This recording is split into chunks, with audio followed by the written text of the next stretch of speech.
Leviticus 14, cleaning from the defiling skin disease. The Lord said to Moses, "These are the regulations for any diseased person at the time of their ceremonial cleansing. When they are brought to the priests go to outside the camp and examine them. If they have been healed of their defiling skin disease, the priest shall order that the 2 live clean birds and some cedar wood, scarlet yarn, and hyssop be brought before the person to be cleansed. Then the priest shall order that one of the birds be killed over fresh water in a clay pot. He is then to take the live bird and dip it, together with the cedar wood, the scarlet yarn, and the hyssop, into the blood of the bird that was killed over the fresh water. 7 times he shall sprinkle the one to be cleansed of the defiling disease, and then pronounce them clean. After that he is to release the live bird in the open field. The person is to be cleansed and wash their clothes, shave off their hair, bathe with water, and then they will be ceremonially clean. After this they may come into the camp, but they must stay outside of their tent for 7 days. On the 7th day they must shave off their hair. They must shave their head, their beard, their eyebrows, the rest of their hair. They must wash their clothes and bathe themselves with water, and they will be clean. And on the 8th day they must bring 2 male lambs, the one ewe lamb a year old, each without defect, along with 3/10 of an ephah, and the finest flour mixed with olive oil for a grain offering. The 1 log of oil. The priest who pronounces them clean shall be present, the one to be cleansed, and the other, and their offerings before the Lord at the entrance of the tent of meeting. Then the priest is to take 1 of the male lambs and offer it as a guilt offering, along with a log of oil. He shall wave them before the Lord as a wave offering. He is to slaughter the lamb in the sanctuary area where the sin offering, like a burnt offering, are slaughtered. Like the sin offering, the guilt offering belongs to the priest. It is most holy. The priest is to take some of the blood of the guilt offering, put it on the lobe of the right ear of the one who to be cleansed, the thumb of the right hand, and on the big toe of their right foot. The priest shall take some of the log off the oil, and pour it on the palm of his own hand, dip his right finger into the oil in the palm, and with his finger sprinkle some of it before the Lord 7 times. The priest is to put some of the oil remaining in the palm of the lobe of the right ear of the one to be cleansed, on the thumb of their right hand and the big toe of their right foot, on the top of the blood of the guilt offering. The rest of the oil in the palm of the priest shall be on the head of the one to be atoned and make atonement for them before the Lord. Then the priest is to sacrifice the sin offering and make an atonement for the one to be cleansed from their uncleanness. After that, the priest shall slaughter the burnt offering and offer it on the altar together with the grain offering and make atonement for them, and they will be clean. If, however, they are poor and cannot afford these, they must take 1 male lamb as a guilt offering to be waved to make atonement for them, together with 1/10 of the ephah of the finest flour mixed with olive oil and grain offering,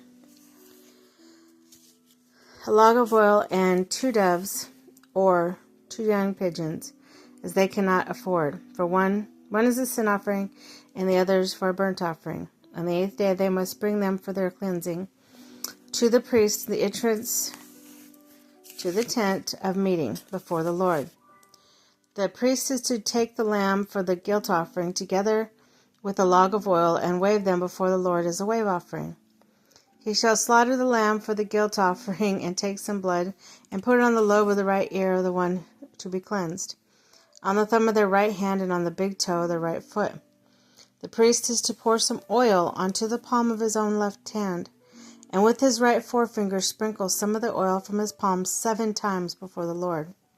Some of the oil in his palm is to be put on the same place he put the blood of the guilt offering, on the lobe of the right ear of the one to be cleansed, on the thumb of their right hand, and on the big toe of their right foot.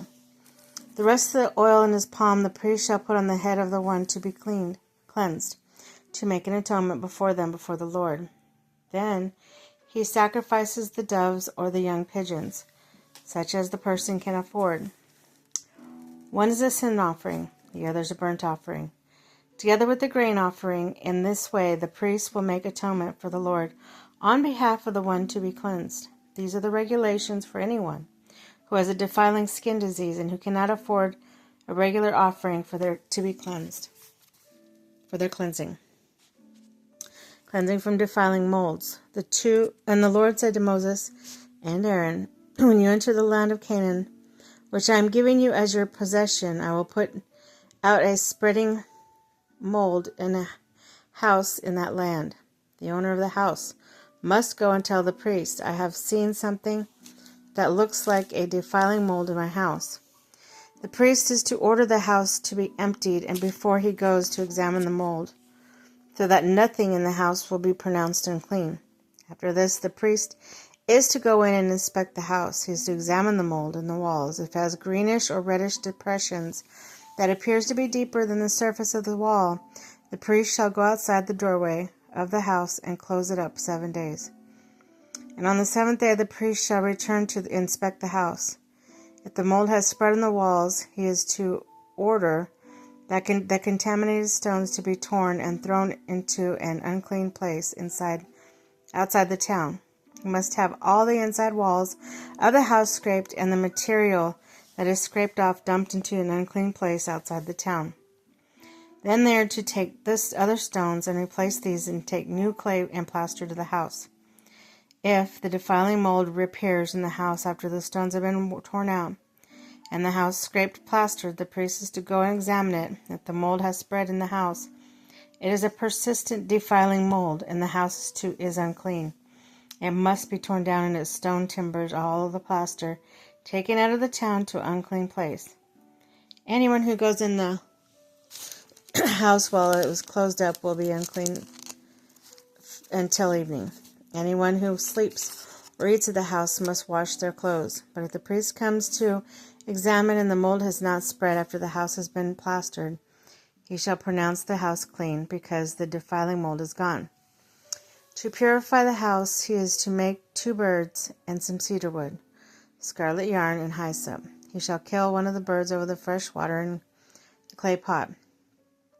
Then he is to take the cedar wood and hyssop and scarlet yarn and the live bird, dip them into the blood of the dead bird and the fresh and sprinkle it in the house 7 times. He shall purify the house with the bird's blood and the fresh water, the live bird, the cedar wood, the hyssop, and the scarlet yarn.